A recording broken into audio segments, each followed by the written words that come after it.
এই খায়রুল, খায়রুল, এই রুট দেওয়ার টাইমে পুলিশ টুলিশ দেখছোস? না ভাই, পুলিশ মুলিশ তো দেই নাই। আর আপনারা সিপাই বসে কি করেন?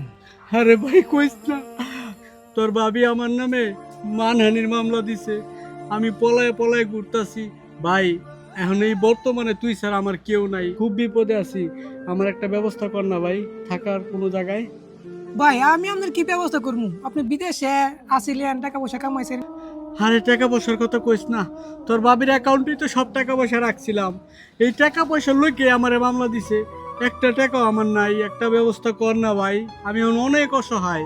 ভাই আমি আপনার কি ব্যবস্থা করবো? তো এই একটা কথা, রানা ভাই আপনার কিছু একটা ব্যবস্থা করে দিতে পারে। ওই আমার বন্ধুরা না, ওই যে অটো চালায়, আর মানুষ বেটা বিচার পাইলি না, ওই চালায় অটো। ওই আমার কি উপকার করব? আরে ভাই, তাহলে আপনি রানা ভাই সম্বন্ধে আপনি কিছুই জানেন না। আরে ভাই, তো আপনি বিপদে পড়ে আছেন, আগে রানা ভাইয়ের কাছে যান, আগে বিপদ থেকে উদ্ধার হইয়া। রানারে আমি কই পাবো এখন? রানা ভাই রে, ফিশারির মধ্যে মাছের খাবার দিতেছে, ইনে গেলে পাইবেন। তুই থাক ভাই, আগে আমার বিপদ উদ্ধার করি, তোর লগে পরে কথা কমুনি।